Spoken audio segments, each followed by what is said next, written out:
Hey guys, Hunter with Shocker Hitch here. Today we're going to show you how easy it is to install one of our air bumper hitches on your vehicle.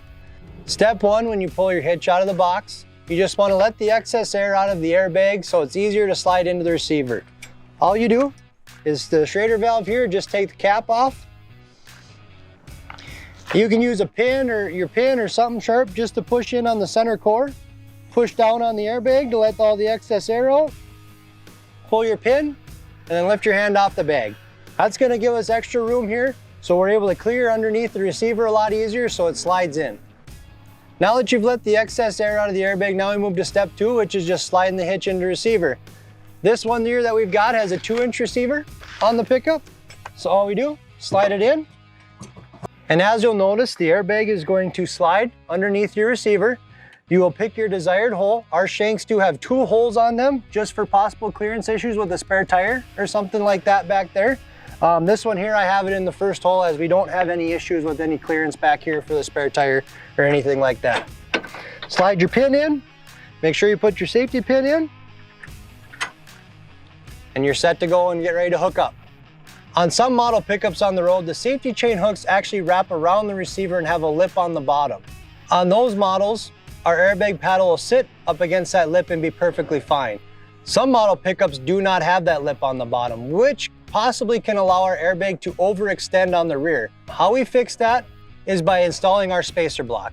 Our spacer block installs on the top of the airbag paddle and will sit on the very bottom of the receiver. This allows the paddle to sit more level and not overextend the back of the airbag. The most common model of hitches that will need this are most likely the 2-inch HD and the 2.5-inch HD because the airbags are a little bit shorter on the HD models than the 12K, but it is a possibility on all of our hitches with the correct receiver combination.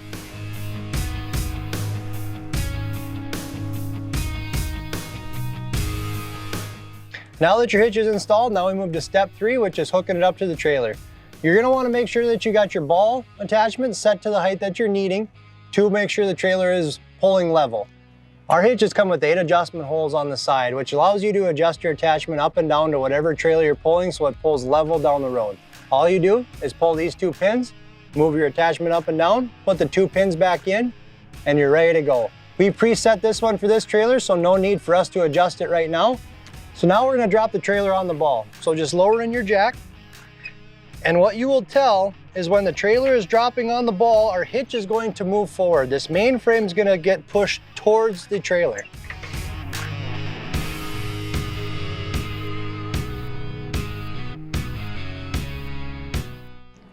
So now that we've dropped the trailer on the ball, you've noticed that our hitch is pivoted, which has created a gap in between the main frame and the rear cushion here. This is completely normal. Do not adjust this top bolt as this is set at the factory for the most optimum ride. Now that the trailer is on the ball and the coupler's locked, let's get the rest of the things hooked up and ready to get on the road.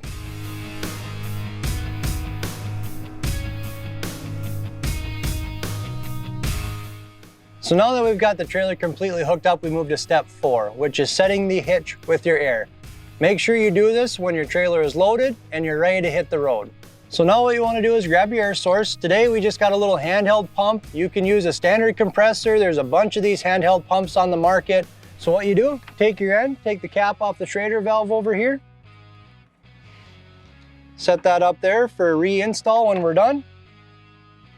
Take the gun, push it on there.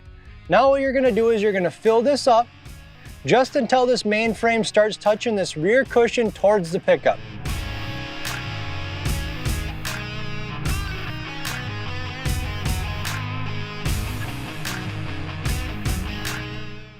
So now that we've added the air so the main frame just starts touching this rear cushion on the pickup side, that is where you want to be. That created a gap here. That is normal. We want that gap here to allow this main frame to float in between these cushions to allow that airbag to function to its full potential to absorb all the shocks and the bumps in the road that are being transmitted from the trailer to the pickup.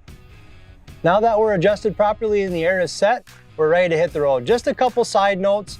You will have to adjust your pressure per load.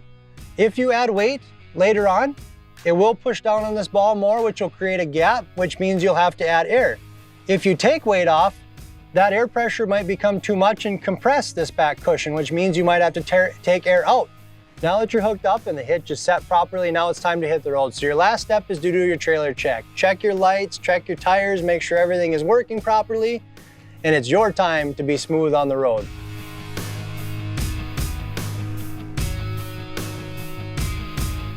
Join us at shockerhitch.com or give us a call at 701-707-2666 and get yourself safer, smoother towing.